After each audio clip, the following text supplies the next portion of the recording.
with the current commander, Liara, and got access to their Hall of Records, where you found a missing persons report about Graf. And you found that it was filed by Amand Gaustep, and that it has now been 4 days since he has disappeared. You then returned to the Blade and Stars Inn, having decided to stop and interfere with a beating, rescuing a Kenku merchant, and returning that Kenku merchant to the Blade and Stars with you. As the evening wore on, you left a message there to meet up in the morning with Lord Tumul, and decided, a couple of you decided to go and chase after a rather shady figure who was watching you at the bar. This ended poorly. But everyone survived, more or less. Oh, hi, and you guys decided to take a nice long rest, either at your homes in Baldur's Gate or at the Blade and Stars Inn. Morning has come, and you are all either arriving at the Blade and Stars or coming down from your rooms.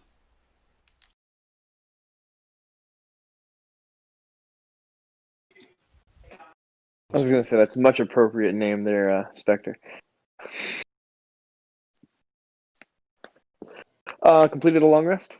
Yes, you have Figure all might as completed well a go over long that. rest. So, what this means is you are all back at full hit points.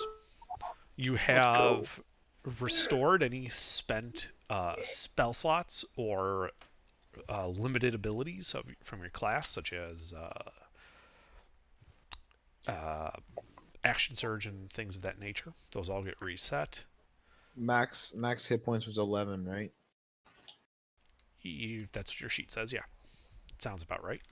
Okay.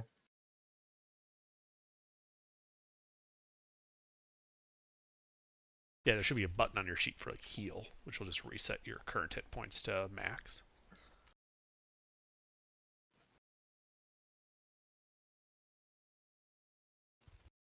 And as you enter the main room of the inn, you see a rather familiar half-elf dressed in noble clothing, eating what appears to be a full English breakfast.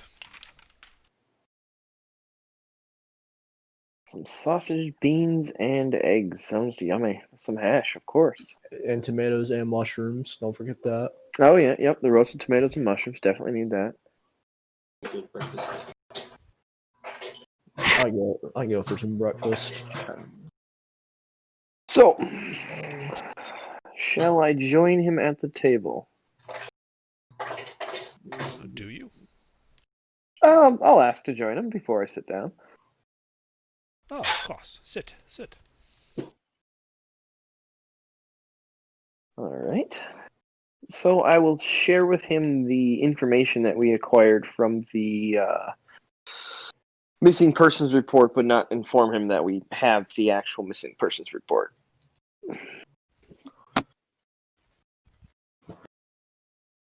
And he nods and says, this information is good to know, but it does not quite point out the location of Gaff. And I'll ask him if he knows the Edmund gentleman, if the name rings a bell, if he's familiar with that person in particular, if he can point us in the direction of being able to get in touch with him. Oh, yes. He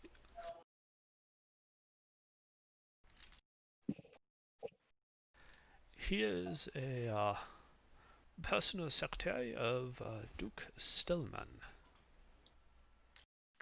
Stallman. Why do I know that name? We gotta go see that dude. I'd say that in character. Stallman. Why do I know that name? Well, Duke Belnin Stelmane is one of the Council of Four. one of the leaders of Baldur's Gate. I think I read about him in the paper.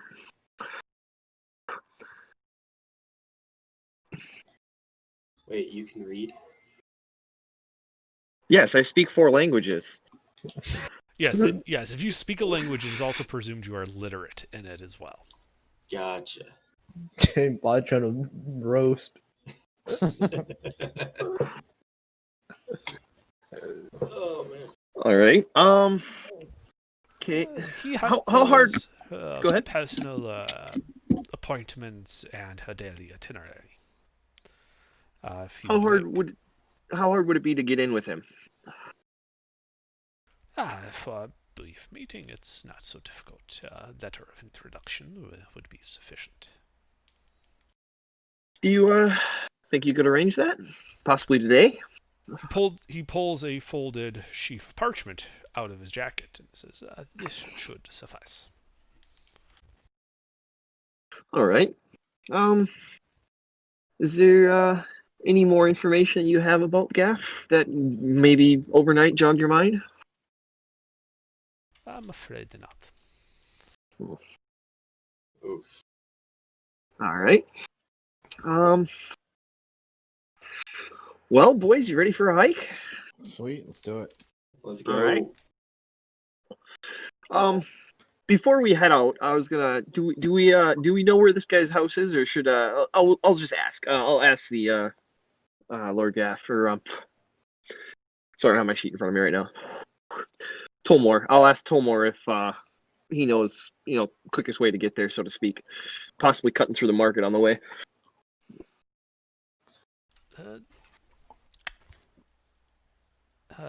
Among Ghost Step will probably be in the Duke Stelmane's manor in the upper city.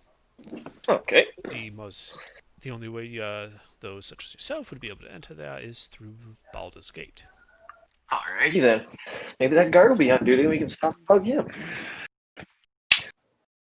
Oh, also one Yeah. thing to note about the missing persons report, there was no timestamp with that guard of what time the person he obviously made note of the person passing through, but he never noted a time, which I found peculiar. Any thoughts on that, sir?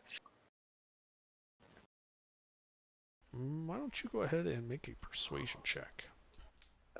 1 sec. I'm not actually in. Pretty sure it's +5 for me. Fucking keyboard. There we go. Okay. Persuasion. Yeah, that is a +5. Let me go to the DN.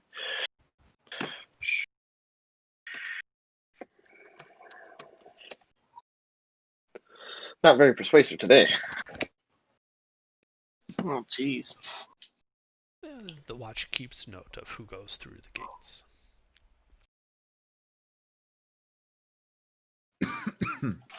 Alright, let's set out for a hike. 1 sec, I'm switching audio. Did you roll one? I can't see it. Yeah. Yes, he rolled and got an 8. No, it's not on my shit. Are On the you right in? text channel? Are you in a secret is a secret R? Or general? I don't think so. I'm in this. Over on the left-hand side of your screen, there is a secret R right underneath campaigns. If you click on that, you'll see the chat. Yeah, I'm in adventuring. Nope, that's the voice channel. If you look up a little bit above there, it says administrations, #general. Got it. All right, we're good. Got it. Sorry. Okay, all right. Yo, bot. I apologize. Could we backstep a little bit? What did he say? I was switching audio, so I didn't actually hear you that well. He said that the watch keeps note of who goes through the gates. So no information. Great. Okay. Well, let's head out, boys. You ready to go? Everybody here? Yup. Are we stopping by the market before we go to Baldur's Gate? If you guys want to do some shopping, I got some things to sell off. So Yeah, you know that just on the other side of Baldur's Gate is the Wide, which is a large open-air bazaar for the city. Kind of like the market area for it. Okay, so let's just wait till we get there. From us right now.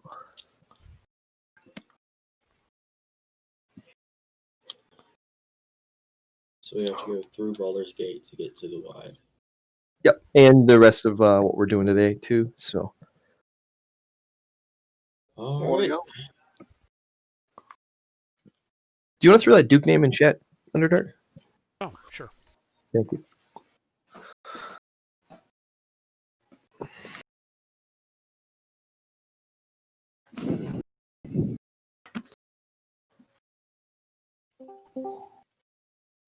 There's Dylan. Well, Sorry about that. You good? I don't know if Jake filled you in or not. Yeah, he did. all right. So you guys set off. Yes. Yes. Go. Yeah. All right. So you guys start going through the streets of Baldur's Gate towards Baldur's Gate. The air is a bit brisk this morning. No fog this time. And as again, the streets are full with carts and merchants heading to and fro, sailors heading towards the docks. A wind from the south kind of carries a salty breeze into the streets.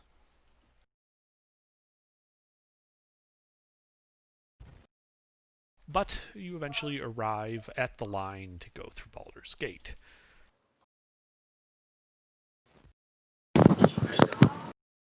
There's a line. There's a line. The gate. As the watch does generally inspect people heading into the upper city. What do you mean? They check and see if- It's like TSA, bro. yeah, like TSA. They're making sure you're not bringing in like forbidden weapons and stuff No, like that. no dark spells or anything like that. Yeah, making sure known felons and such are walking right through a checkpoint. Gotcha. Yeah, Jerry, no drugs. Fuck. Oh, drugs are fine and welcome. Is Ezra in any type of trouble that we know of? Not that you know of. All right. But the line's going at a decent clip. It doesn't seem like there's any major disruptions. Is there anybody of note around us that we recognize possibly? Go ahead and make a perception check.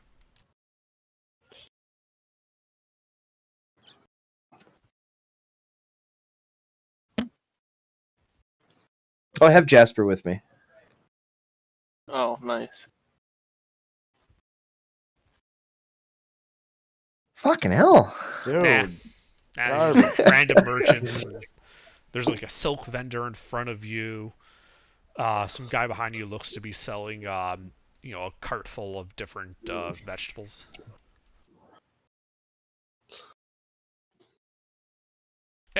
You guys are probably like third in line or so when all of a sudden the watch calls a halt to the line, and kind of the person in front's kind of shunted off to the side a bit, and they kind of clear the immediate road in front of the gate as a litter then is carried through, and you can see that it looks that some like wealthy patriarch is exiting into the lower city. Damn rich people. I mutter under my breath.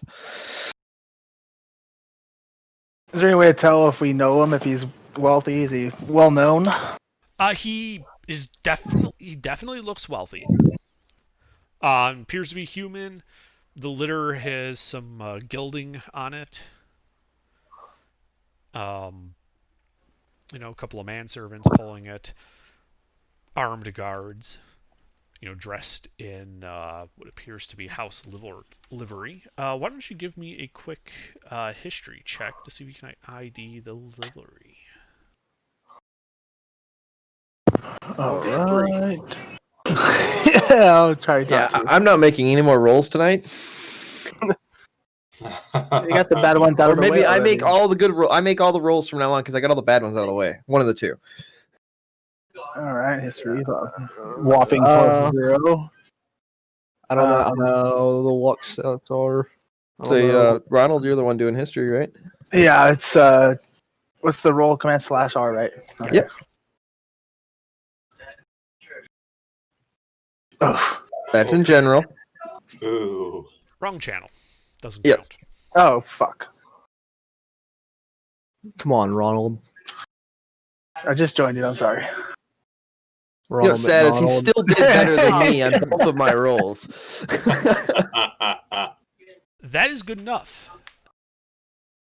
And What? that identifies that as Tendai Shore, who, probably why he's leaving the upper city in the morning, runs one of the largest import-export businesses in Baldur's Gate, especially importing like dried meats, spices, and traditional recipes from Port Nine Zaru.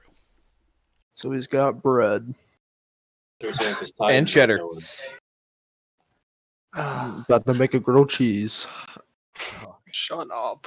Sounds delicious. So it's like a business family, like an import-export business family. Yeah.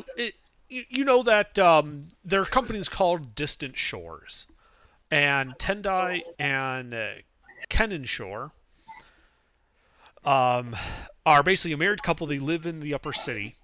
They are patriarchs, and this business of theirs has made a lot of money just importing like native stuff from Port Nine Zaru, where the rest of their family lives.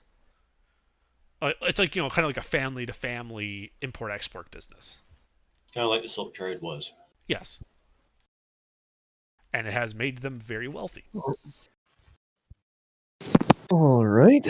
Does anything really interesting happen while they're passing, or are we kind of just standing off on the side? You're just kind of shuffled off to the side, and his litter passes down, heading towards the docks. How wide is the gate? Like Baldur's Gate itself? Is it a doorway? Is it a like portcullis or? It has a portcullis. The portcullis is raised. It's about 15 feet wide, about 20 feet tall. The opening. Okay. So 3 pies. Got it.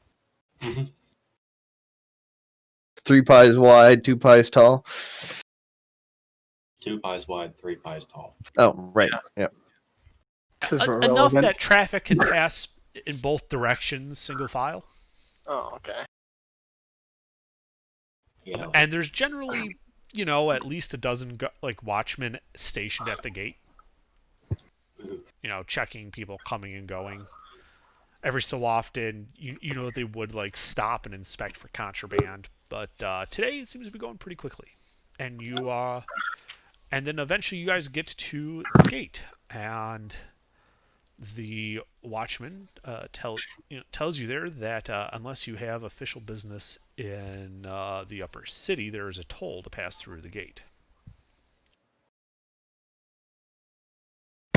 Who are we searching for again? Party.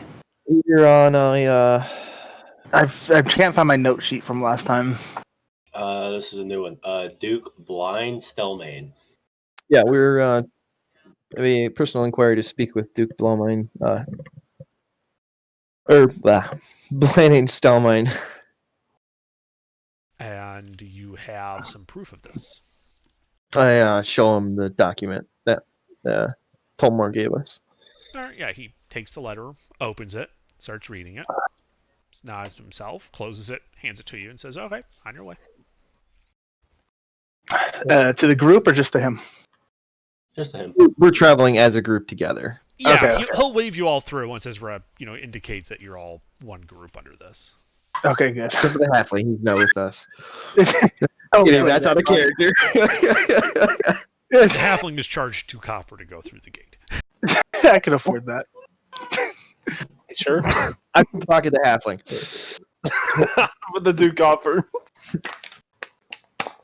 How many copper pieces is it? It's for 1 to 1 silver? for silver, gold, copper. So if you have 1 gold, it's 10 silver, and if you have 1 silver, it's 10 copper. All right, so now I have 8 copper and 59 silver. Copy that. Out of Okay. character. Yep, and Uh, they I be sure they can make I change. already know that. So I know how much money you have. Oh, you dirtbag. I check your pockets while you're sleeping. I don't take anything. That way you never know. He All just right, we go checks. to the gate. He's just trying to Check. manage your finances. Um, Oh, we did have all a right, long so rest, right? we'll make our way to the what did you I Yeah, forget we what you did. called it. The well, This is It's the like your wide. accountant. the wide. Yeah, so you guys pass through Baldur's Gate. There's no big issues. You also would know that the upper city is not patrolled by the Flaming Fist. It has its own police force called the Watch, which are based out of a citadel in the upper city called High Hall. I cannot help. You just get better at pretending. That's what you're for. Yeah, true. Dang. Who needs to do shit? Anyway, but yeah, you guys can walk down the streets. They're a bit crowded early in the morning like this. Merchants heading to the Y to trade. But eventually, yeah, the buildings give way, and you see before you a large open-air bazaar. Stalls set up in rows upon rows. The entire wide is probably like a rough square, about 1,000 feet wide at its widest.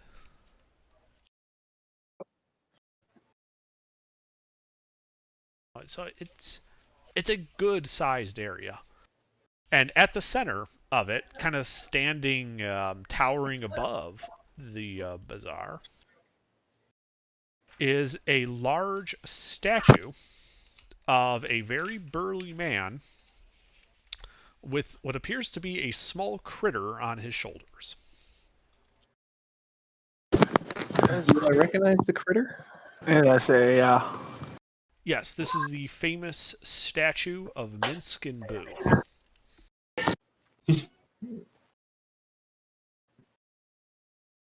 The thing on his shoulder is Boo. Yes, Boo, the miniature giant space hamster. mini giant. I'm not gonna make a Star Trek reference. I'm not gonna make a Star Trek reference. I'm not gonna make a Star Trek reference. Nerd. Sweet. Ezra, do you know anything about the statue? Or who this is? I'm new around here. You being local, I don't know if you knew who this was. I suppose I could, give a little lip service to the statue for the party. Yeah, you know that the statue was once known as the Beloved Ranger. And it's just kind of like the city's mascot. However, a couple years ago, there was a bit of a scandal because it was revealed that the statue wasn't a statue at all, but it was actually Minsc and Boo that had been petrified and then set on a plinth. And no one noticed for a couple of years. Holy shit. What? Yeah, Real quick. yeah, and then some random adventurers decided to cast Stone to Flesh on him, and kind of ruined the look of it. So the city, wanting their beloved statue back, had another one commissioned. This one is an actual statue. They checked. Double check. So we. Somebody cast magic on it. No, I'm kidding. Step into flesh. So do we have any leads on where to find Duke Blind, or we just know he's in Baldur's Gate? Well, we're just really shopping around the market at the Yeah, moment. we're in the market right now. I have some tasks to do and things to do. So if anybody wants to follow me around, I'm going to be looking for a gem guy. So Did you say tasks? Poseidon, me and you need to go look for a enchantment book. Let's do that. If you don't mind. I'll go with Ezra. I'll go with Pi or Asteroid. Sorry. I'll go with the Astaroth. Yeah, I guess I'll follow you. great, I get the halfling. Yeah, go Windows awesome.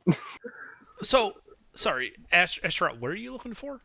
We're looking for a enchantment book. I want to enchant one of my daggers using Poseidon. That's me.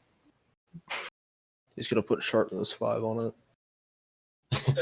Shut up. Okay.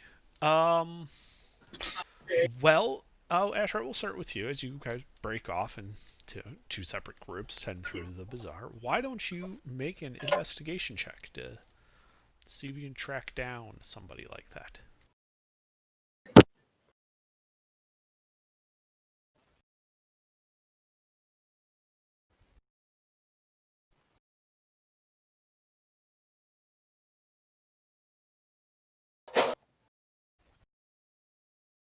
Is that good enough? No.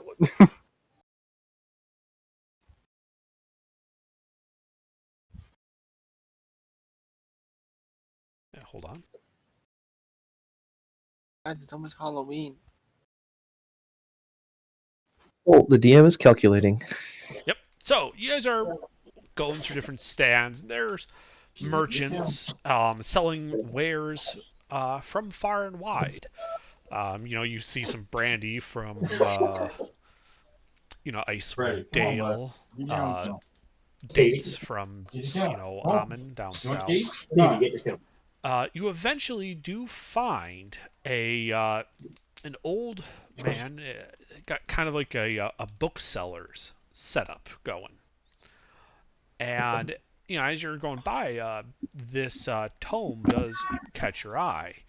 There's some gold like filigree on it. And let's see, Astra, what language is this? You know Draconic. Good. So on it, you can see like kind of written on the top of it is some like Draconic runes. That is it's basically like weapon enchantment 101 equivalent.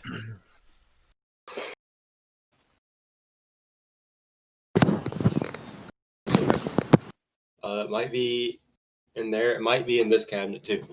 Okay, so I asked the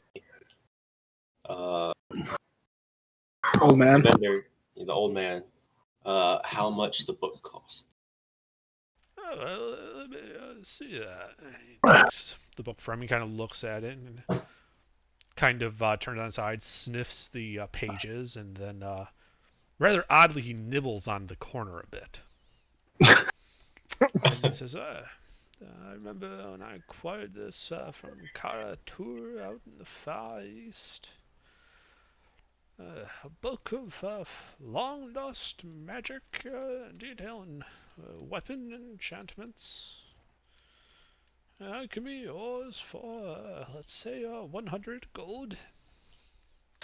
Oof. Oh I shit. do not have 100 gold. Persuade him. We're gonna have to start a Alright. GoFundMe. Yep. You got plenty of people with you, so I do have plenty of people with me, but I'm sure that does not add up to 100 gold. That's right. Funny. too bad I'm with Ezra. Yeah. I'll say Yeah, I'm I just can't do 100, but I can do 7. Unless you nibbled on the pages, so that has to take the price down a little bit. How else would you verify the veracity of the document if you cannot taste it? Read it. I have. My eyes are way too old to be reading books day in and day out. That I think is more for younger folk, such as yourselves.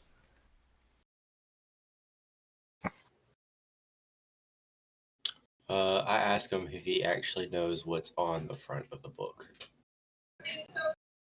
Like if he can read what's on Of the book. course, I know it's on it. It details the location of Oh, what was the name of that sword again?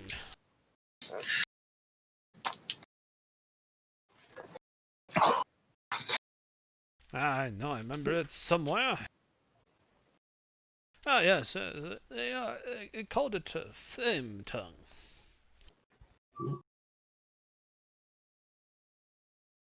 Turn to the group. Say, well, guys, I want to help me out. This is a book of enchantment, right? Out of character. Underdark. This is a book of enchantment, right? Like it's a 101 Yeah, on how to do it. the book cover said Introduction to Weapon Enchantments in Draconic. Okay, so it doesn't say like map to anywhere or anything on the book itself, does it? On the cover, it does not. Like out of character, where do I find how much gold I have? It should be, what was it, second page, right beside your Adventuring gear. in your adventuring gear, Yeah, just say CP, SP, EP, GP, and all that. PP. Yeah, I've heard about that one.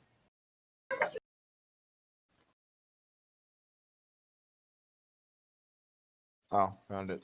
Cool. Thanks, dogs. Yerp. So how much does everybody have? 10. You guys, 20. nice. Or we didn't get thrown through a window. I have 52. Oh crap, we don't have But you Jerry guys or don't know Missy that. there. You just said it. Out of character. No, that was in character because we're separate. Remember? You still. So We randomly said 52 while we're walking down the market together. What's so funny? Kind of funny. Just keep walking. I was gonna say one of you two, but just type it.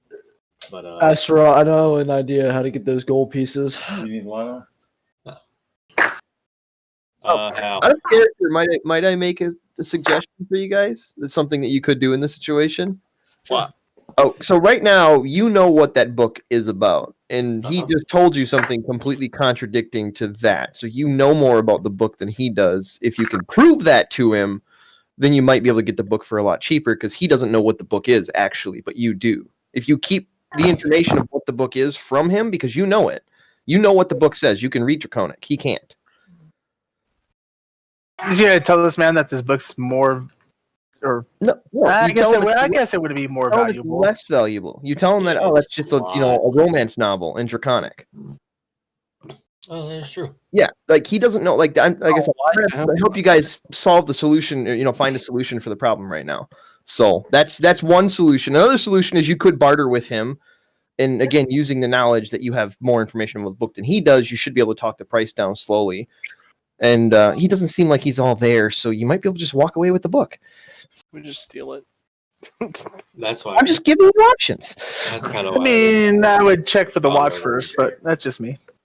No, I mean, I'm not saying let's steal it. I'm just All right, so I look at the book and say, no, it does not lead to a sword called Fire Tongue. It's actually a enchantment book, a basic enchantment book. Well, let me see that for a second, lad. And he takes the book, starts kind of flipping through it a bit. It's like, well, I'll be damned. So it is. Well, a book on enchantment is also quite valuable. So I suppose I could let it go for, let's say, 100 gold pieces. Same thing. great. So much for that romance novel. Huh? Yeah, great job, dude. Yeah.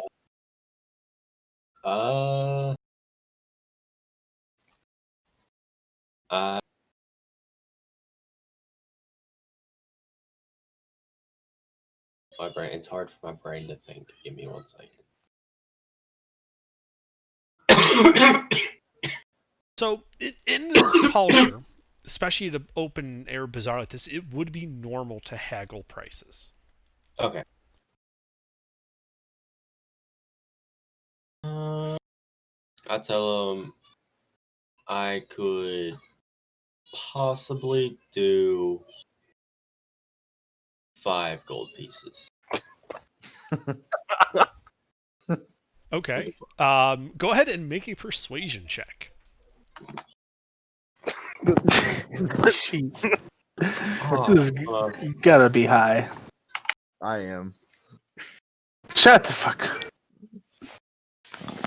Hey, be nice. Gets a 1. oh no. I'm sorry that I didn't quite hear you. Did you say 50 gold pieces? No, I said 7.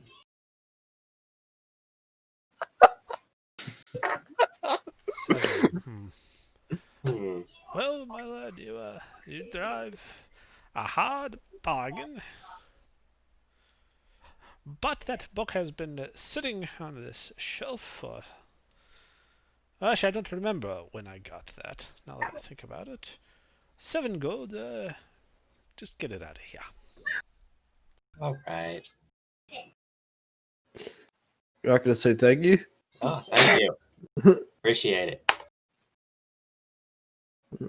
I would have fucking stole that shit. Alright. Yes, Fucking he need takes them. your 7 gold. He gives you the book. I'm on Ronald's page. I would have yeeted Can I, that. can I make sure he didn't switch the? Oh, I guess it's too late now. Well, you're still standing like right in front of him. What do you? I was just gonna say, like, is there a way I can tell how if he switched the book with a different one or no? You could make a perception check. That would be versus if he was attempting sleight of hand. Okay. Well, His sleight of hand can't be very high at that age, I hope. You'd be surprised. The older, the better you get at it. You should what am I just, making a perception? Yeah. this is for his own personal gain. Why are we like banking on his own personal gain?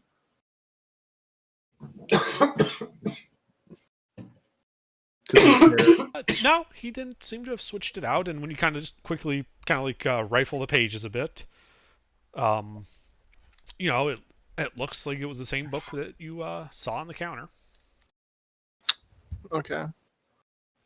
Okay. All right, Ezra. All right, so you guys walk away. Cool. I think I'll try to That catch group, up they wanna with. do anything else? Yeah, I think I'll try to catch up with Ezra and Ronald. Okay. But while you're doing that, Ezra, so you're searching for what now? Oh, somebody to sell some gems to. Nothing too crazy precious. Just an open market vendor that would buy some amethyst from me. Okay. Yeah, there are several such vendors. Looking for the shadiest looking one. You're looking for the shadiest looking one. All right. Go ahead and make a. Let's call this an investigation check again. For the shadiest looking one. Excuse me. Yeah, while he's looking, are we coming up with a plan together, Ezra? Are we gonna do something? Are we about to murder him? Investigation? Okay. God damn. What are with my rolls today? Oh my god. All right. So, there is this one vendor who has several red gemstones out Ignore this. on. I say ignore that roll. I'm just rolling 10 d20s right now because it's pissing me off.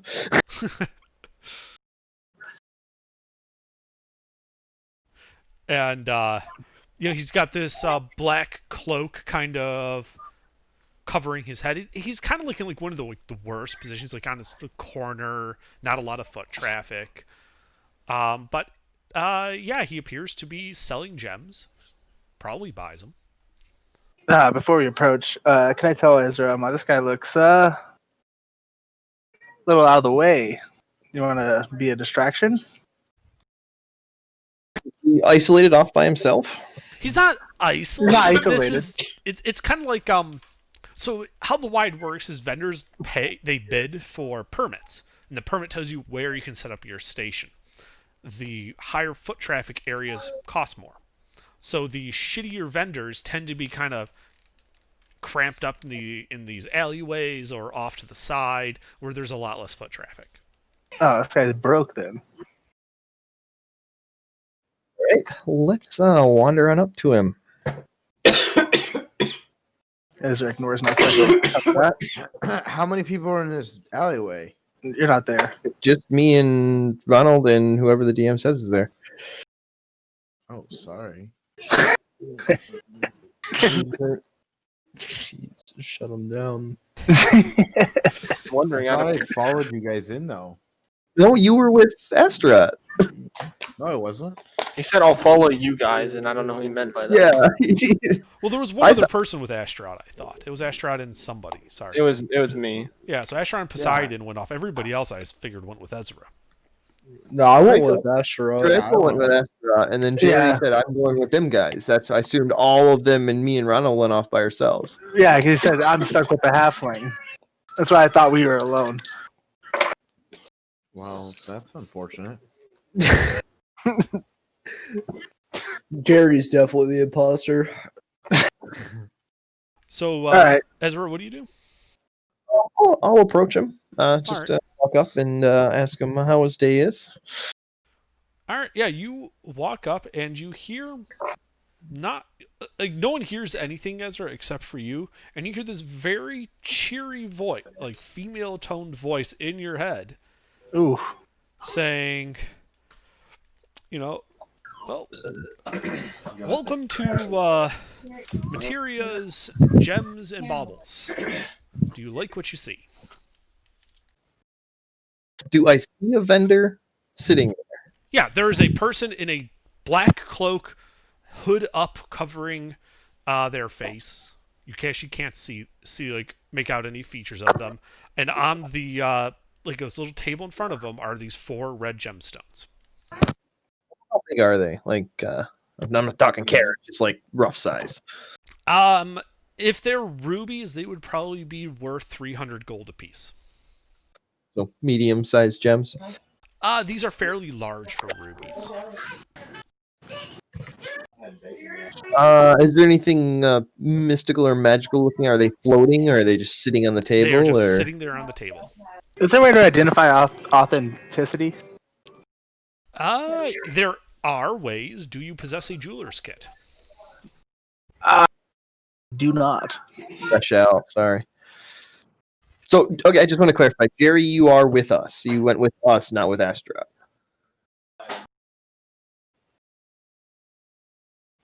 Jake, What? you are with Ronald and I? Yes.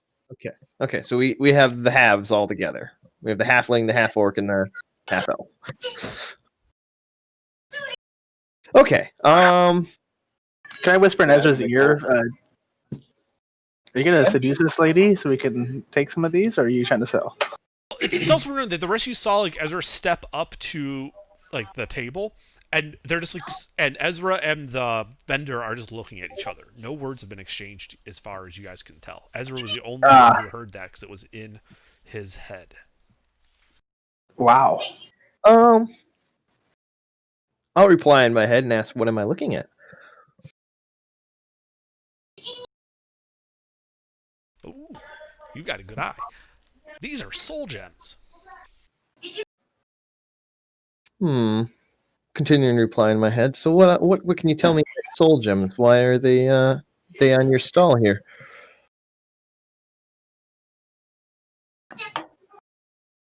Well, because some people decided to try and rob me. It did not go well for them. So their souls are trapped in these gems. Yep. Interesting. I am not fucking with that. You don't know this. Yeah, you guys just see Ezra and the vendors continually just looking at each other. Nothing is being said.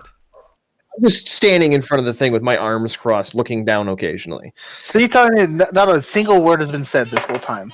Correct. We're I've speaking been with standing there. spell. Can I- Essentially, can I- we're speaking can through I- magic telepathy. Can I Wait, so when you study say soul Ezra to gems- see if there's like his looks different or anything? When he's so I could kind of get what's going on. I'm sorry. You were breaking up with that. Say again. Never mind. He wants to see if he can notice there's like telepathy. Yeah. How would you do so? I wouldn't notice it. Telepathy is more like see if he's making any weird facial expressions to like kind of get the idea. Oh, he wants to read my body Exactly. language. Yeah. Okay. That would be an insight check.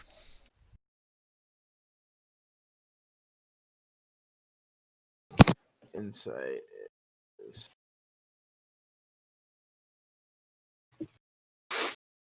sorry, homies. Oh fuck. What? Oh God. No, it just looks like they're staring each other down. Okay. Off to a great start, boys. These rolls, like I rolled 10 and I got a freaking 12 average, Underdark. What is going on? They're loading this. At least it's not combat. Yeah, that's true. That is true. I'd rather roll horribly in roleplay than roll horribly in combat.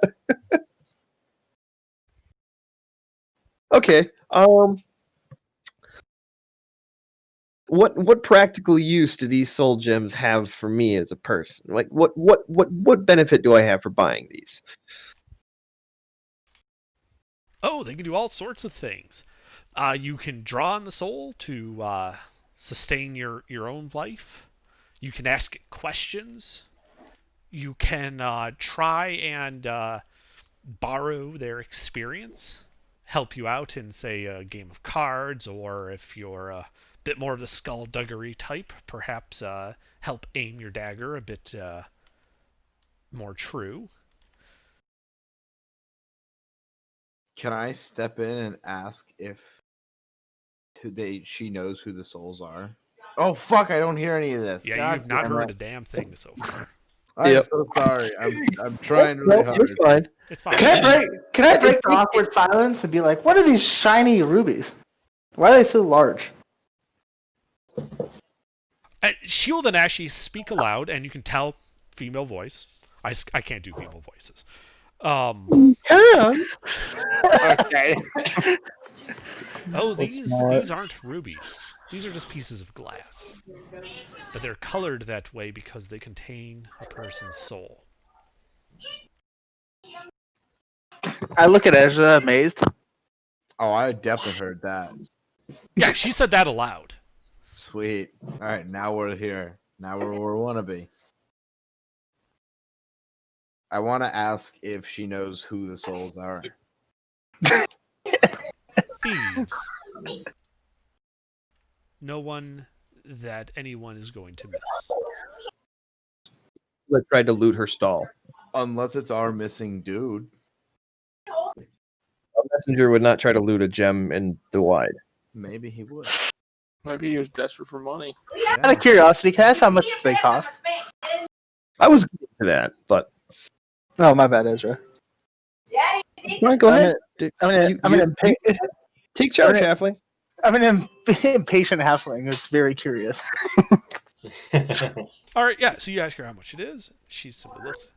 She kind of turns to you and she says, "I'm selling them for 100 gold apiece." I look at Ezra and raise my eyebrows like, what are you looking at, dude? So out of character, when you say they're soul gems, am I thinking like Skyrim soul gems where somebody's been shouted into them, or No, this is not Skyrim. okay? Yeah, dick. No, these You have guys like would not have heard of anything probably called soul gems before. Okay. This would not be something commonly known. out of character from what she's described. My personal infliction, it sounds like there's actually a person's mind, their consciousness trapped inside, because you can draw on their experiences. So that means the person is actually inside. There's not just an energy. Does that make sense? Gotcha. Yeah. Whereas Skyrim soul gems are kind of just an energy. Yeah. But anyway, I'll ask her if she trades in normal gems.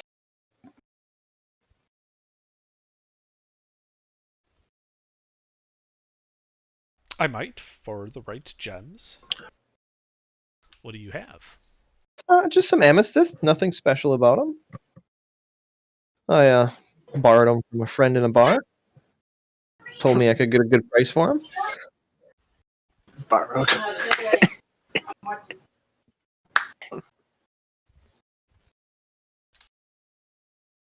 Hmm. Well, can I see these supposed amethysts?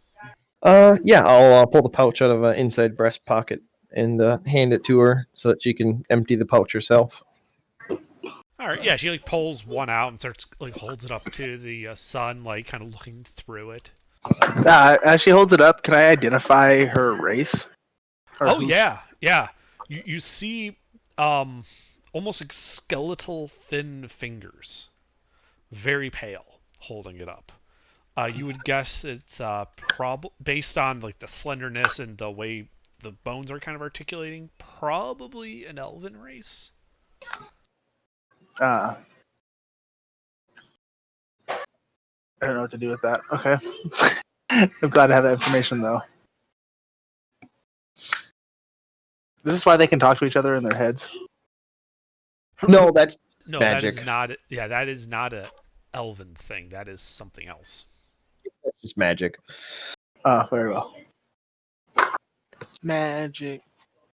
And she kind of hums a bit and then sets it back into the pouch. How much did I tell you these were worth? You had 20 gold pieces 20 each. gold. Yeah. She says,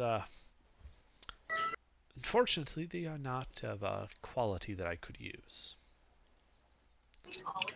I would recommend you to simply take them to a jeweler's.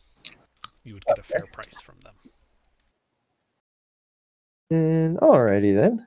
Tell her. I will tell her that. I'll ask her. Do you normally set up your stall here, or do you move around in the wide? As much as I would like to stay here, I have to move around the. What's his face? Sorry, I actually got to look up his name because I don't remember what it is offhand. Cue the RNG name generator. No, I actually have a name for this guy. The guy who runs the wide. He's the guy who like organizes everything and tells. He's Auctions the one who sells the all off. Are you permits. about to eat it? Yeah, he has a name. I just gotta look it up real quick. Let's see. The Oh, yeah, I wide, guess the wide, the wide. I'm The guessing he wide. works for the local government to get profits. Yeah, Jedrin. Jedrin is the bailiff of the wide. And yeah, and he's like, yeah, but Jedrin has me moving about. First come, first serve for these, for these more modest positions.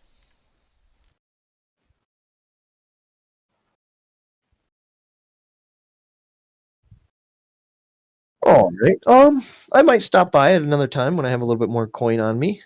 Then possibly pick up one or two of these soul gems from you, if you still have any, of course. If they sell, they sell. I can't make you keep them for me. Of course.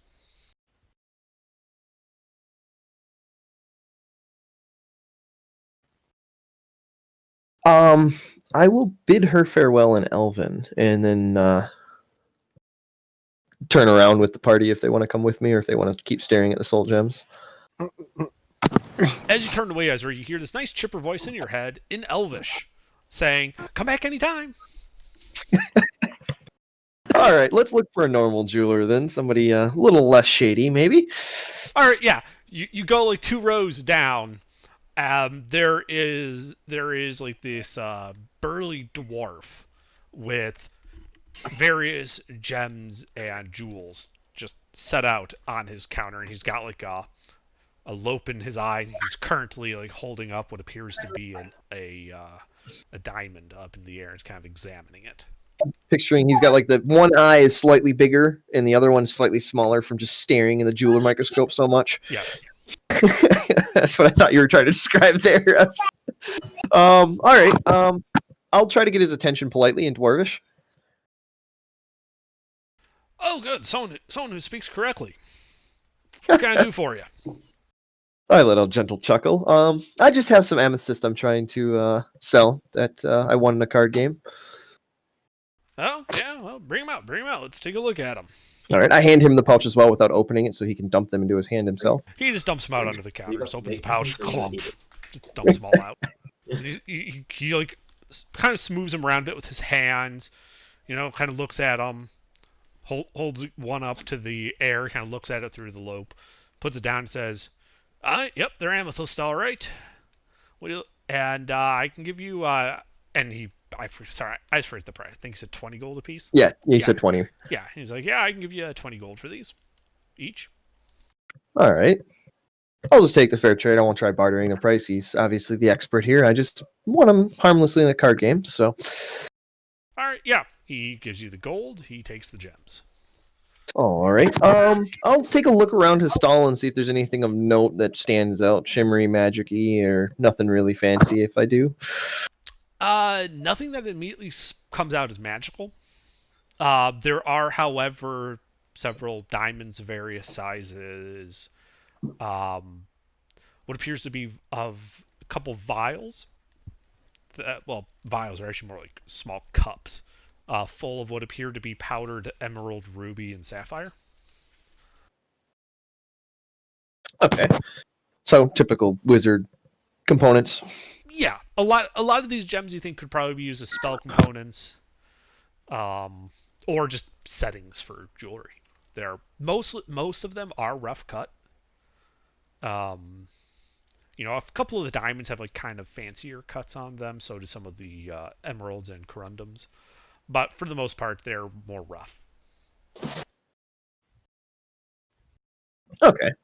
So nothing noteworthy that I would personally be interested in, other than maybe stealing the entire stall. I mean, it's interesting in the sense that there's a lot of gold worth of gems just sitting on this table, but nothing specific that would rise to your attention. All right. Well, I'll carry on some pleasant conversation with the dwarf. Maybe throw in some thieves' cant and see if he picks up on it or not. From what? Exactly. Thieves' cant is a rogue language. It's basically spoken riddles. Yeah, you start speaking Thieves' Cant. You see his eyes immediately narrow, and he says, "I think you need to take a walk." I nod and bid him farewell in Dwarvish. He nods at you and continues looking at you through narrowed eyes. All right. I'm sure the rest of the party is somewhere nearby that we could run into. I mean, it's pretty hard to miss a 7-foot tall. As you guys golden are walking away from the jeweler dwarves, you run into Astaroth and the rest of the party. Did I catch that dwarf's name, by the way? He didn't give it. You didn't ask. Oh, you I was hoping that distraction would do a lot better. I was so ready. I tell Ezra in his ear. I look down at him and say, "What distraction?" Oh, never mind. I'm in my own world. And continue on. Oh well. Anyway, so do we find our 7-foot tall golden beacon Yes. to navigate to? Okay, all right. Party's all merged back together.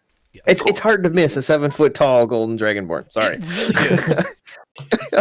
he's shiny. Good news is you know, as the day is going on, the wide is filling up with shoppers. He doesn't really have a problem navigating the large crowd. Most of them get out of his way.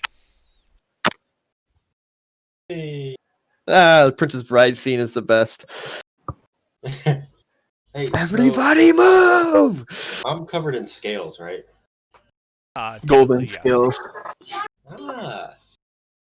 Is there any way I could sell like one of my scales to a vendor?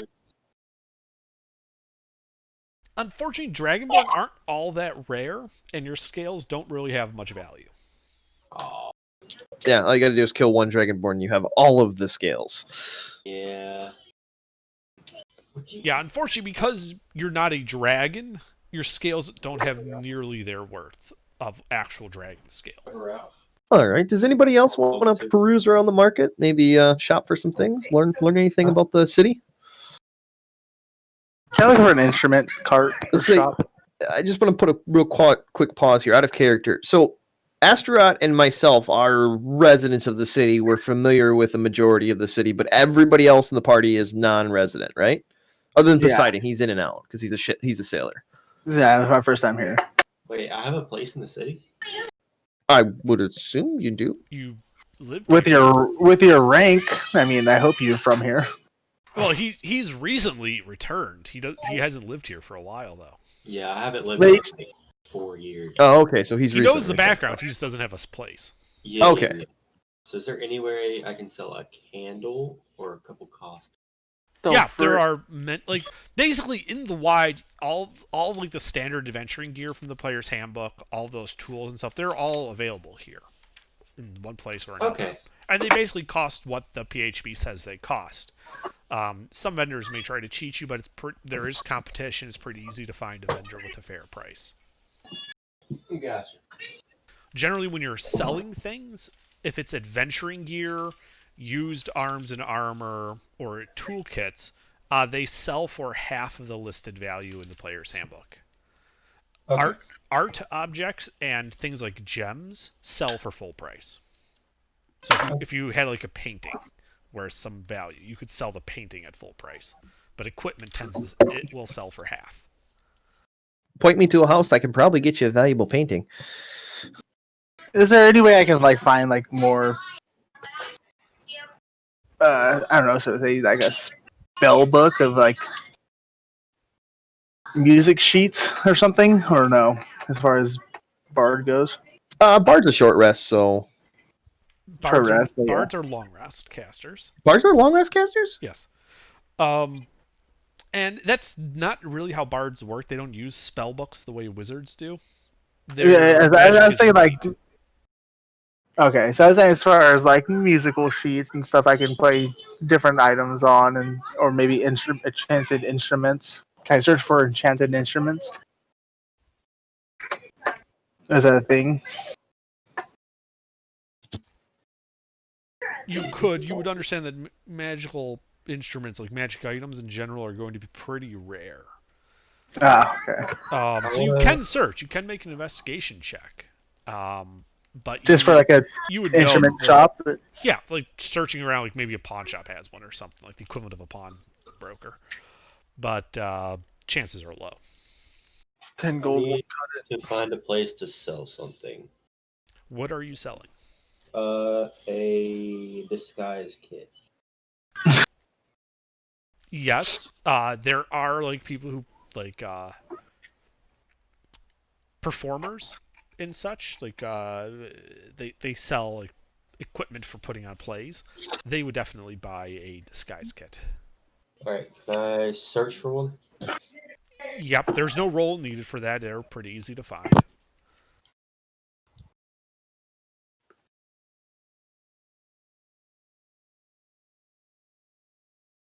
And like I said, it would just sell for half the gold value. So that'd be 12 gold and 5 silver. Yes.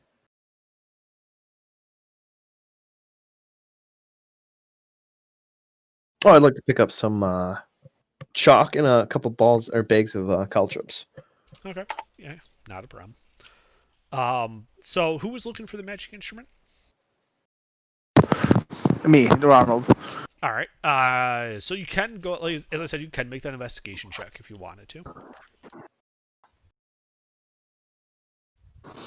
Yeah, I'll make it. I have a chances low. I rolled pretty shitty so far. I think I got good chances now. Alright. I'm ready for the one. Shut your mouth. Investigation. +0. Got it.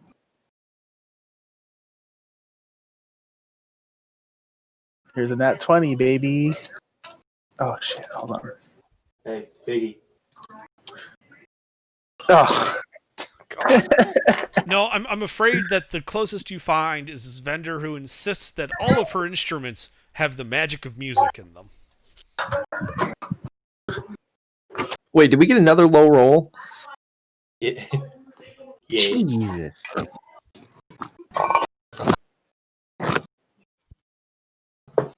Wait, this is out of character. Did we ever figure out if our missing person came through the gate?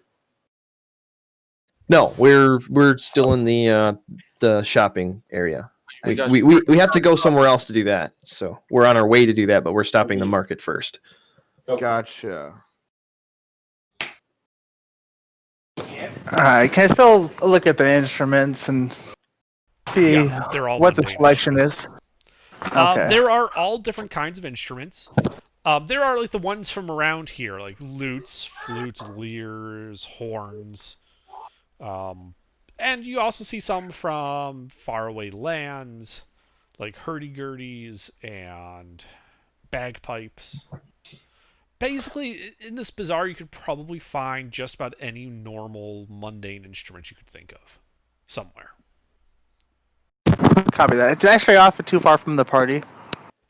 Or are they still within reach? You guys are close enough together, like shouting would be enough. Okay. Crowded open market. Yes. I assume you guys are doing these close enough together so as not to separate and get lost. Yeah, I'm following the halfling around to make sure he doesn't do anything stupid. Yeah, I'll just assume that unless you guys tell me, like, I'm going here and I'm going here. Like, different places.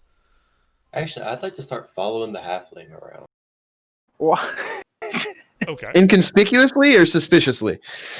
No, just following him around, just so he shines like a. Hey, wait, there was somebody selling brandy, correct? Yes, there is someone selling brandy. Okay, I go know. there. How far is that? It's on the corner, you know, where everyone kind of passes by to enter the market. I'll go with Jerry. Yeah, that's where I'm going.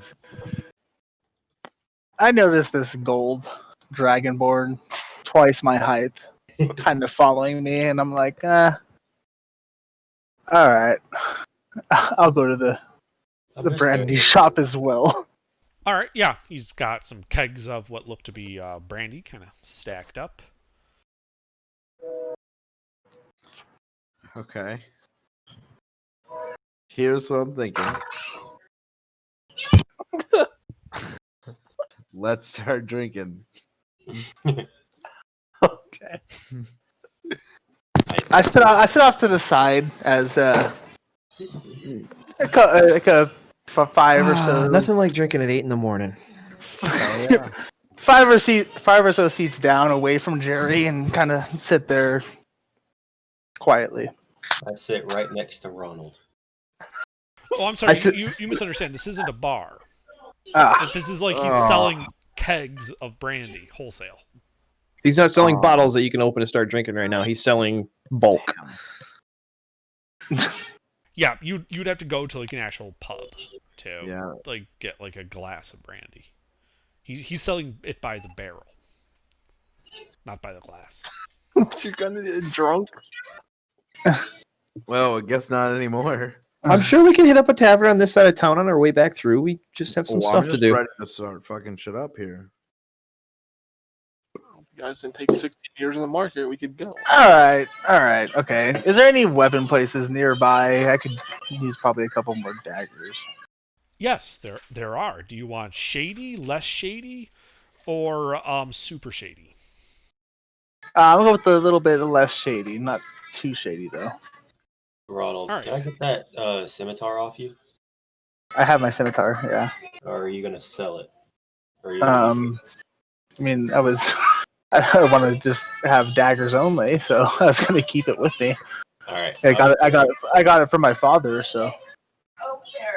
Hey, I thought you. You looted a scimitar off the bandit that we put to sleep in never the mind. alley. I thought The I night had the that I was scimitar drunk? starting. No, you had daggers. You had daggers. Oh, Darts. fuck Yeah, you. Dylan, you Yeah, had daggers. That was all I had. Yep. Oh, I really want to go to a weapon shop then, and then check it out and maybe sell my scimitar. All right. Get it off you though. Yep, there are several stalls selling blades in various styles. The one that kind of catches your eye seems to be manned by a lizard folk. A humanoid lizard. Okay, is Dragon Man still with me? Yes. Okay. So the entirety of the party should be with you unless somebody said otherwise. Okay. Yeah, I'm gonna walk up to the vendor. I'm uncomfortably close to you. Can I ask this man about the said dagger, if he understands me. Yes, I understand you. And he takes the dagger and he blows it. This is a dagger of middling quality. What do you want to do with it? Are there anything outstanding features? Why is this better than my normal dagger? Like, what is going to be better than this besides its dazzling look? Well, as I said, the blade is of middling quality, comparable to just about any other dagger you would find in this bazaar. If it holds sentimental value for you, good for you. But there's nothing exceptional about its workmanship. How much is it worth? I would pay you a gold for it. Single gold. Wait, am I selling a dagger or am I buying one? Hold on a second. You're talking about Other selling character. a dagger. Oh, okay. I thought I was looking at a dagger. So my bad. No, I thought you had handed him one of your daggers. Oh, no. My apologies. No. Here, Dylan, this is a picture of your dagger.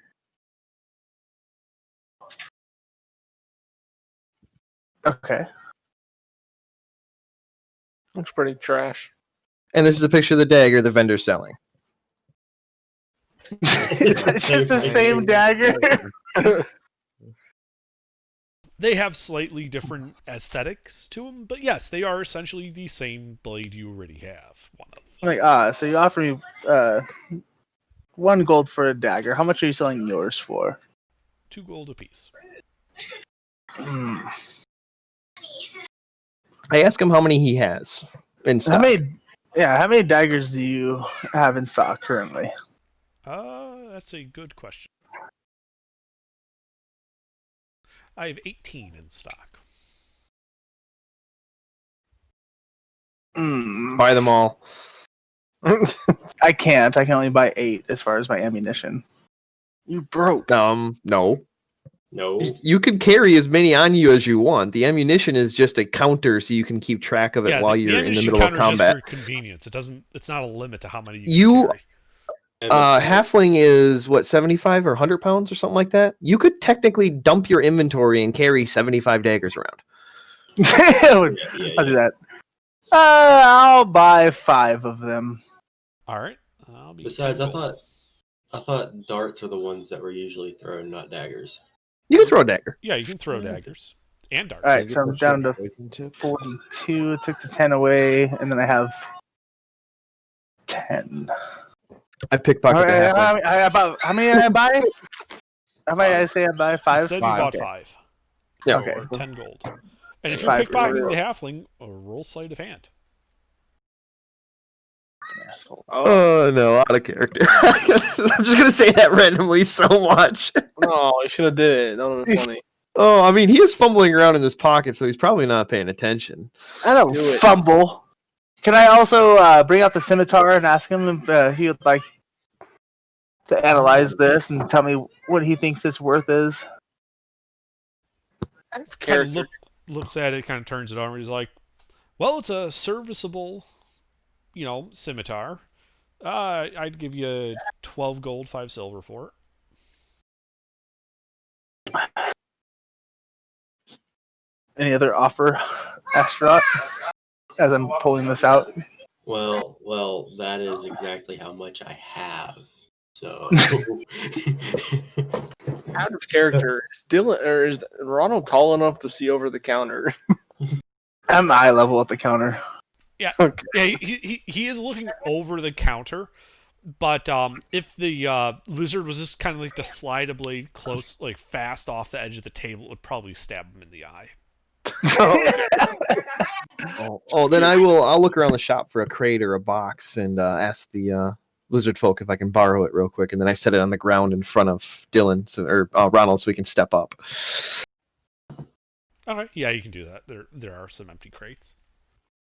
So now it's going into his neck. With my better vision, I can search for what other available weapons there are that I am proficient in, because I don't know what I'm proficient in. Well, on the first page of your sheet, it will tell you what you're proficient in. First page. Does it? Yes, Okay, there will be okay. a box labeled proficiencies. There will be 2 bubbles one for simple weapons and the other for martial weapons. All right, so I have simple, and I Okay. have. And is there a list like on the text box under that? Can be a list of specific weapons if you have if you're specifically proficient with say longswords. It does say hand crossbow, longsword, rapier, and short sword. Okay. Well, that's As far as out of character, what's the damage looking like as far as longsword versus short sword? And is one two-handed versus one-handed? So longswords generally do a D8 in one hand. However, longswords are versatile, which means that you can wield them with 2 hands, and when you do so, they do a D10 of damage. Short swords do a D6 of piercing. Generally, short swords are used for slashing or for stabbing. Long swords are used for slashing. Rapiers do a D8 of piercing, similar to a short sword, but the blade is finer, so they're not as light as a short sword, but they are still a finesse weapon and do a bit more damage when they stab because they tend to go deeper. Can I have browse for rapiers? Yeah, he has some rapiers. Can I ask him what he recommends is the best rapier he has in stock? Oh, okay. Wait. First of all, I sold my scimitar, right? I don't know if I got that far. I apologize. Well, you stopped to didn't ask tell me you Ezra, did. and then you never. Yeah, you Okay. asked him what he would give you for it, but you never actually told me you sold it to him. Okay, so as I noticed of rapiers, can I sell my scimitar to this vendor? Yes, you can. And it was 12? 12.5. Yeah. 12.5.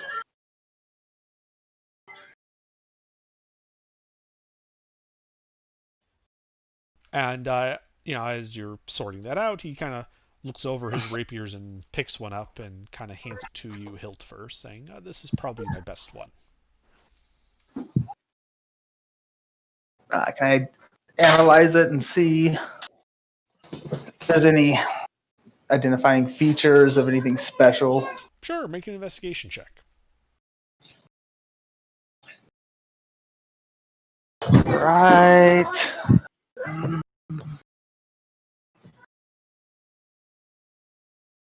Two. Oh my god. Jesus. Well, it does have a maker's mark stamped onto the blade that identifies it as a blade coming out of Waterdeep, which is a city to the north. Can I ask him what the price is? 25 gold. I would like to purchase the rapier. All right, he sells it to you. Wow, not even a haggle. Nah, I've had a good day. The vendor if he has any javelins for sale. No, he sells blades. Blades. The guy next to him sells javelins. Can I go talk to the guy next to him? Okay, yeah. It's kind of a brown-skinned human with a turban on. And he wants you to So come he's up. from the Middle East. Yes. Right? So I ask him if he has any javelins for sale. Yes, I have many javelins.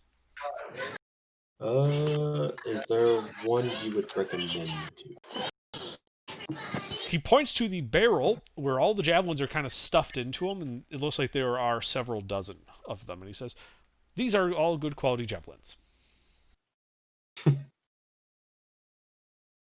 Wait, so okay, under this is out of character. Javelins can be used as like melee weapons as well, right? Not efficiently. They're optimized for throwing, so when you try to stab with them, they have a tendency to snap. Gotcha. They're not as the haft is not as strong as that of a spear, Gotcha. which makes them light enough to throw farther than you could a spear, but stabbing is problematic. Wait, so could I use a spear as a monk? I'm just trying to figure this out real quick. I don't know if spears are a monk weapon. Let me check. Because it says simple melee weapons. I know that for sure.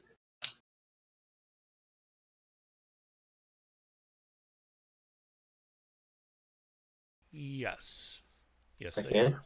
Mm-hmm. Does he have any spears for sale? He does. There is a barrel next to the javelins. Not as many because the halves are a little thicker, but there are definitely spears.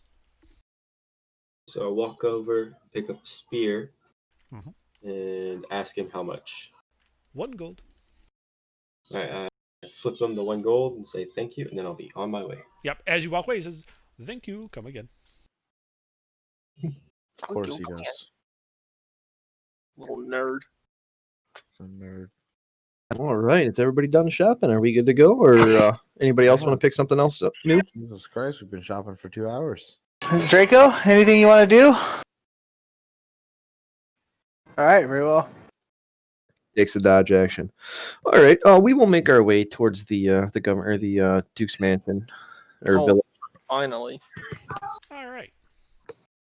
You guys start making your way from the wide southwest through the Temple District and into the Manorborn neighborhood, which is where most of the patriarchs and the dukes and other rich people keep their houses.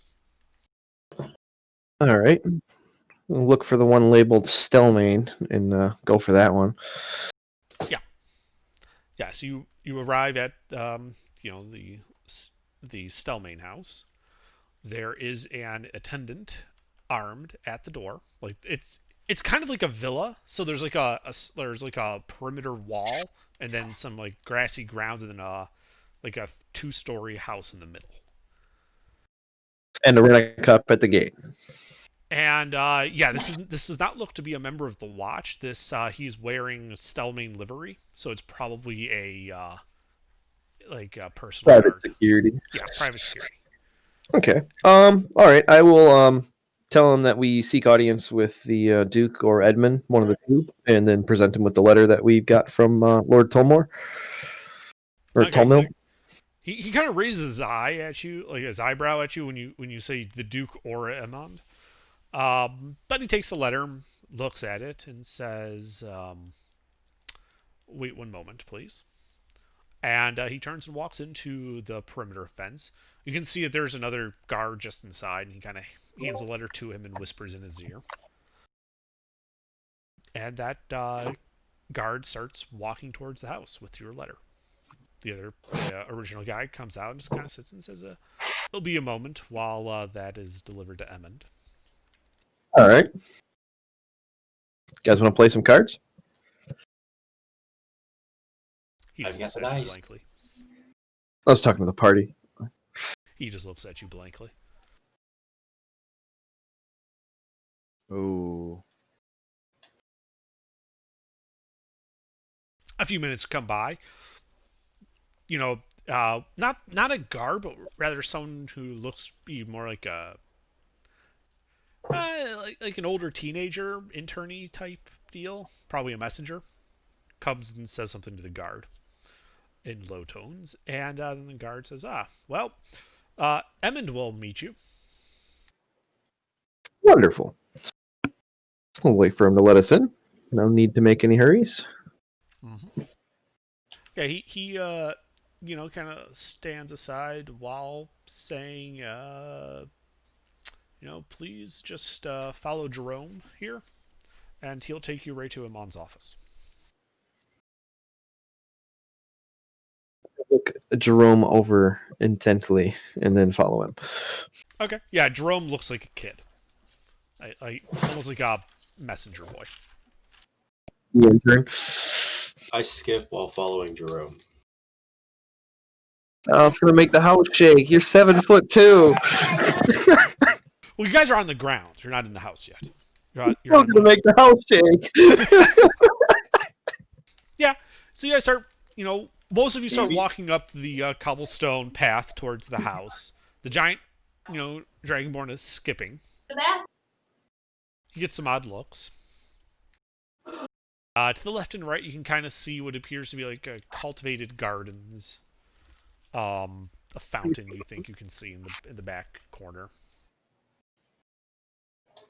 While we're wandering in, can I take a closer look at the surroundings and look for fast ways out of the villa that I might be able to hike over a wall or something to get out quick?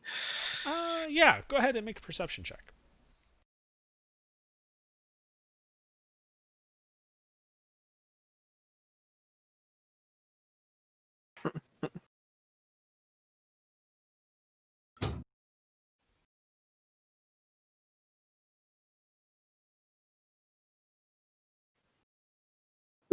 +2.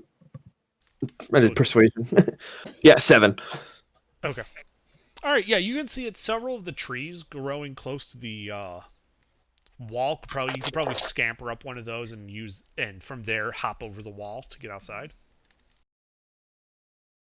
Okay. Do I notice any windows on the second floor that might be able to attach to those trees and get down into the yard as well? Yes. Yeah, you think that maybe half the windows you could probably jump out of and reach at the second floor. Like half the windows you could probably reach a tall bush or a tree. That wouldn't make it dangerous to get out quickly. But Jerome leads you to the main doors, which open, and again you see a couple more, kind of private guard types standing inside the main foyer. And Jerome takes you off to the left and through a small door and into what looks to be like a parlor. And he says, well, please take a seat. Emmond will be, right with you. Do you guys want anything to drink while you wait? Yes, please. I am exhausted from all this skipping. Okay. And he says, I'll go get some water then. All right. And he leaves. The door Parlor closes. have any windows? Yes, there are. This is the first floor parlor. There are some windows on the south wall facing out into the gardens that you passed on your way in. Is there any guards in the room? In the room, no. But there was a pair of guards like out in the foyer that you just walked in through. There are two doors in this room. One leads out to the foyer, to the on like the east wall, and there's another closed door on the north wall. You don't know where that goes. It was closed when you came in. It hasn't opened yet. Both doors are currently closed, and you are alone in the room. Each of the other doors on the east. Yeah, the door you came into the room from is on the east wall. That leads out to the foyer. There are two guards in the foyer. Okay. There's a door on the north wall. Leads parts unknown. Can I sneak to south wall is a couple of windows. Can I sneak to the north door and just barely crack it open and peek through? Sure. Make a stealth check.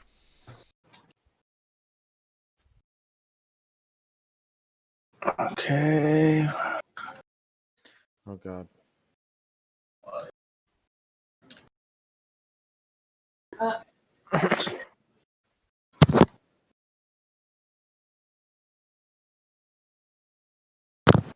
That ain't it, Chief. Oh. All right, you sneak over to that door and kind of ease it open, and you all hear creak as the door squeaks on its hinges as he opens it. Oh god. I turn around and play dumb. I'm just gonna act like that didn't happen. I stare at him while standing with my arms crossed, just shaking my head.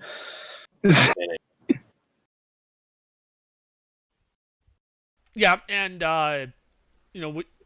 so Ronald, as the door makes this loud squeaking noise, it appears to be opening up into what it looks might be an office. Is there anything I notice inside as far as people? There are some bookcases on the walls left and right of the door, and a desk in the middle back of the room unoccupied. So as far as I notice, which isn't very much, there's no one in there. You don't see anyone here now. All right, can I go inside and then try to identify what type of books are in this room? So you want to open the squeaky door further than just a crack? Just enough for me to fit in. All right. The you kind of door comes squeaking open, and you start to step inside the room when the door to the east opens, and Jerome comes in carrying a pitcher of water and some goblets.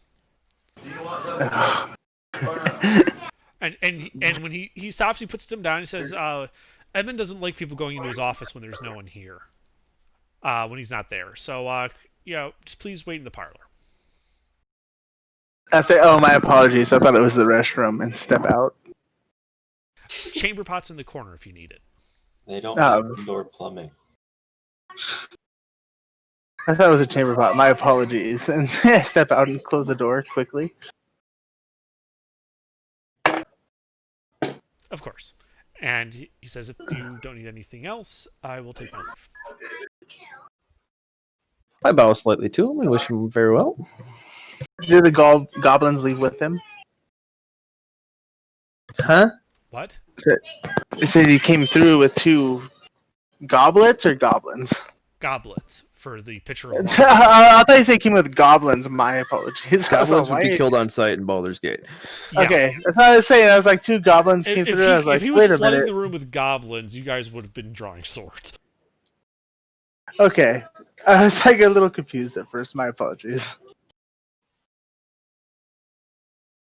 Yeah, so he leaves. Ashrod can have his drink. Yay! And a few minutes later, again the east door opens, and a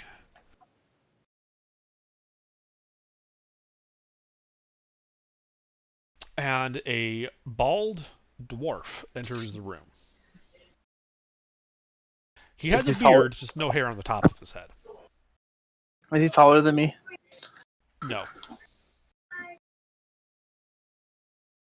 Alright. And he looks and says, "Right. Well, I'm Emond Gaustep, personal secretary to Duke Stelmane.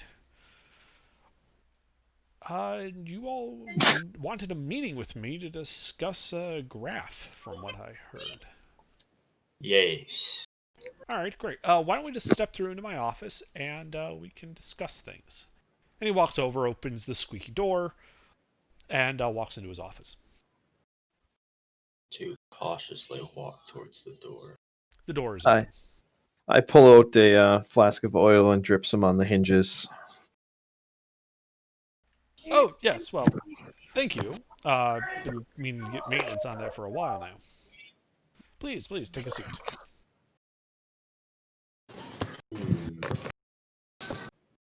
How many seats are there? There are 3 seats. I'll pick Ronald up and put him on my shoulder so he doesn't have to stand. I would like to argue against that and sit on his lap. Okay. I'm just picturing a fucking halfling Santa Claus laughing in a fucking gold dragonborn's lap. What do you want for Christmas? Alright, who else is sitting down? Because you're about to get disadvantage. I'm feeling. So. That's why I'm standing up, motherfuckers. I ain't dying. I'll take a seat. We're not about to fight, guys. We're questioning. We're talking. I know. I just have a bad feeling.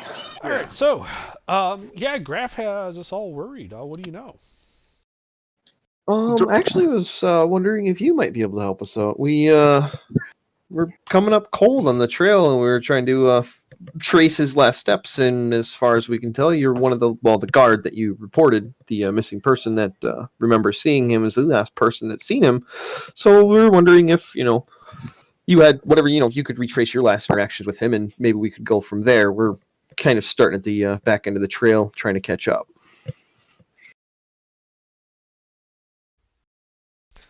Well, if Graph didn't send you, who did? Your letter was unsigned. I assumed Graph had given it to you. A friend of his, a concerned friend, who hired us to find him. Hired you to find him. Well, Graf always did keep a bit odd company. Can't really blame a man for that. Well, as I told the watch, and 4 days ago, Graf was running a fairly normal job for us. Nothing out of the ordinary was expected, but he never came back. Was that delivering a package to Retrieving a package, actually. retrieving a package from Porter? From where? Duke Porter? No. He was retrieving a package from, well, an associate of the Duke came into possession of an item that interested the Duke and was asking for the Duke's help in analyzing it. We sent Graf to go and pick up the item and bring it back. He was a courier for us. Did they ever say if he made it there? He did. He just never made it back. Yes, I guess it might not have been perhaps as clear in whatever investigation you've done, but the guards saw him leave the upper city through Baldur's Gate and return with his package. But after he left, after he re-entered the upper city, he did not make it here. So he's still in the upper city. Possibly. I hope Could- so. Possibly. I hope so. This would certainly be the safest place for him if he merely got injured and was put up somewhere. But he isn't in any of the temples. At least we could tell. Can I ask where the nearest path of travel his nearest entrance was? Sure. He would have entered through Baldur's Gate and taken the main street straight here. Is that the same one we entered, or is out of Yes, character? that's the Is same it gate you guys entered. So maybe he was at the market and got lost, and the fucking soul was in the glass. What? That's what I was going for the whole time. What's Out this of about character. soul and glasses? Yeah. He tried to pick up some extra cash, tried to rob this woman. Out of character, Like, right? Out of Took his- character. Out of Oh. character. Yeah. Shit. He would never stoop to base thievery. We are very I mean, cautious about who we employ. And rich people couriers make a lot of money because they do a good job, and therefore they keep getting paid to do a good job. If they stop doing a good job, they stop making money. So no, that's why I kind of dismissed that earlier, because there's no way he would bother stealing from a jewel vendor when he's making money as a courier for all of the dukes of this big city. Also, you Sick. know that after you enter the upper city through Baldur's Gate, you turn right to go like straight into the market, or you turn left to start heading through the Temple District into the Manorborn area. Gotcha. So he would have had to go out of his way to go to the wide. I'll stand up from my chair while they're talking amongst themselves and with the admin, and I'll wander around the room a little bit, kind of glancing at books here and there, seeing if anything really stands out to me. Yeah, most of them seem to be histories of various kinds. A few would look to be journals, unlabeled journals. And Emma does speak up and says, "Well, if you don't mind me asking, who is paying you to look into Graf?" This is the moment, guys. Do we tell him or do we not tell him? Huh. I would say no. I look at Ezra concerningly. I'm not paying attention.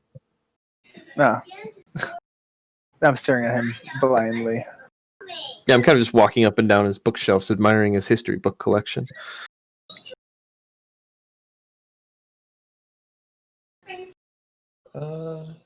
Games on your phone.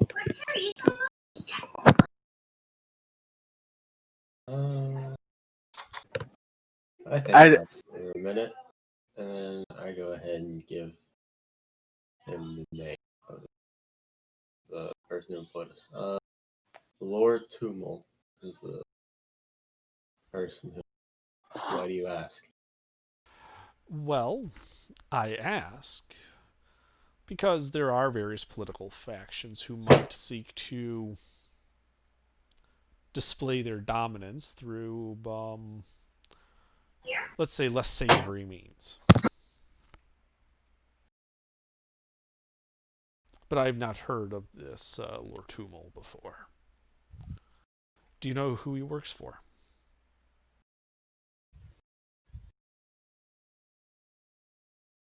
I'll give him a brief description of the guy and tell him what he originally opened up with us on the first night about his family and his wealth and all that. Well, unfortunately, that would fit any number of patriarch families. And I mentioned that he's a half-elf.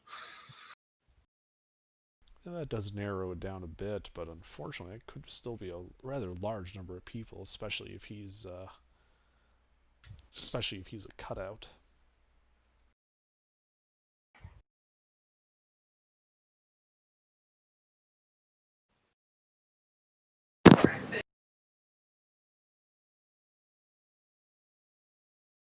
Well, you've been upfront with me, so I don't know if this will help you find him, but perhaps if you can locate the item he was carrying, you could locate Graf. What do you know of the Blade and Stars Inn? I've heard of it. I might have had a drink or two there. It rings a bell. Can't say that I've been there often.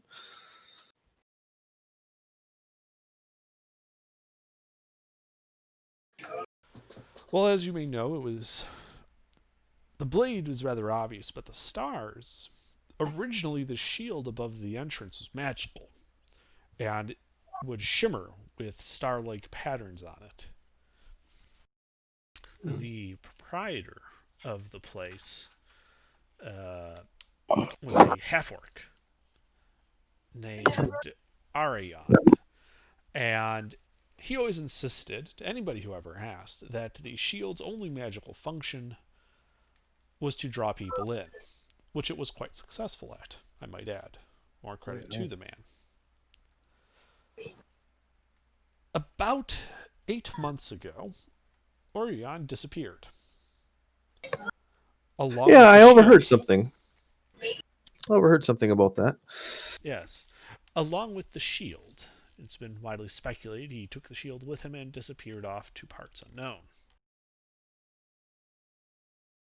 What is less known is that his wife, Lupin, who currently runs the place in his stead, has been receiving via courier, and it's never been the same courier twice, who's always been in several layers of anonymous backers backing these couriers. She has received pieces of this shield, shattered. And each piece she has received has had a constellation of stars glowing on it. A constellation that does not match any configuration in our night sky.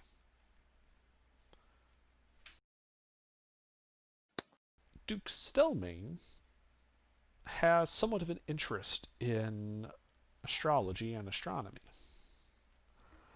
And when she heard of this, she was intrigued and offered to assist Lupin in analyzing these fragments of the shield, hoping to, for Lupin's sake, hoping to find Orion.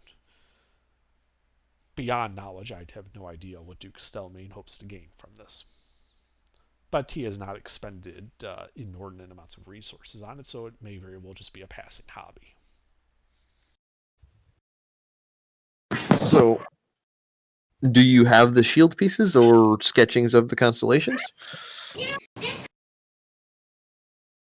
We have one piece of the shield so far. We do not have a sketching of the constellation that Graf was carrying. Ah, It so is Graf a- was it is a- carrying a piece of the shield. Yes. Lupin had received another piece of the shield, and we had sent Graf to retrieve it, hoping that together with the pieces we have, pieces that we have,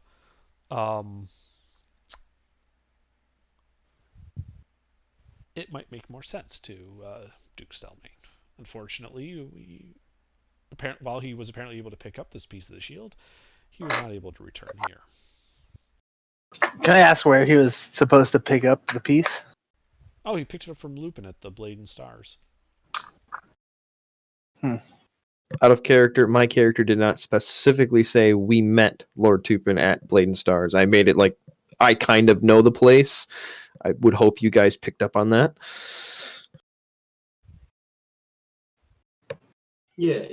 I don't think any of us. I just asked where he went to pick it up at. Yeah, he was filling us in on the Blade and Stars. That's the inn that we met Lord Tupin at. That's the inn that we've been meeting at every morning. Yeah, I know that. I'm trying to make With sure. Lord Tumul. Didn't say anything Innkeeper's a lord towards now. it. Yeah.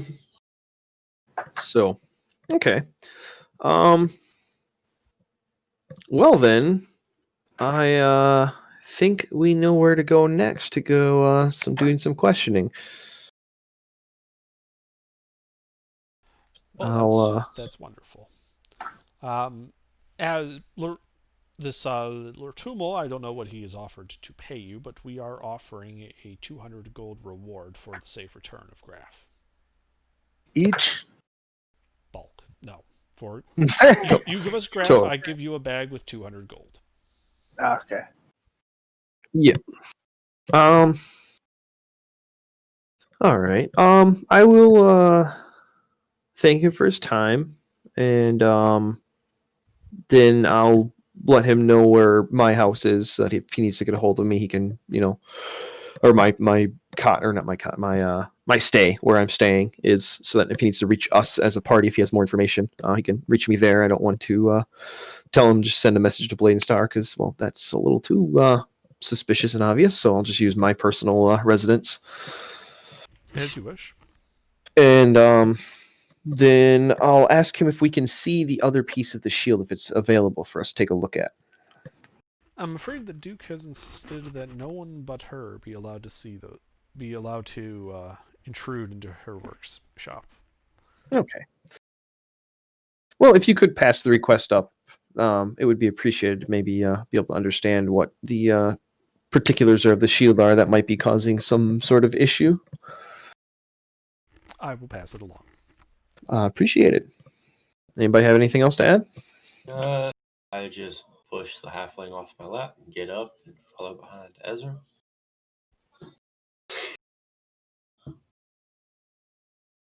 I'll pick the halfling up and dust him off. Yeah, we can get out of here. Thank you, Ezra. And then I pickpocket the halfling when I'm picking him up in character. Oh god, here we go. Sleight of hand. Go for it. I want Roll to see. left, I want to roll see this one. roll. I know I'm gonna roll a 1. Roll it. Roll it. Roll it. If you get a 20, I'm gonna be pissed. You get 2 gold. Oh. Let's see. Ronald's passive perception is only a 10. So, what's in Ronald's pockets? As far as like my adventuring gear, or just like my gold pieces and silver and copper. All of it. Well, he wouldn't be able to do a detailed inventory, so I assume you were just going for like. It'd be a brushing grab. Yeah, I'm yeah. just So like, what's in your coin gold purse? What's in your coin purse, basically? A random amount of gold, quite a bit of silver, and very little copper. I'll yoink his coin purse. I'll give it back to him later. Just see how long it takes him to actually notice it's missing. Okay.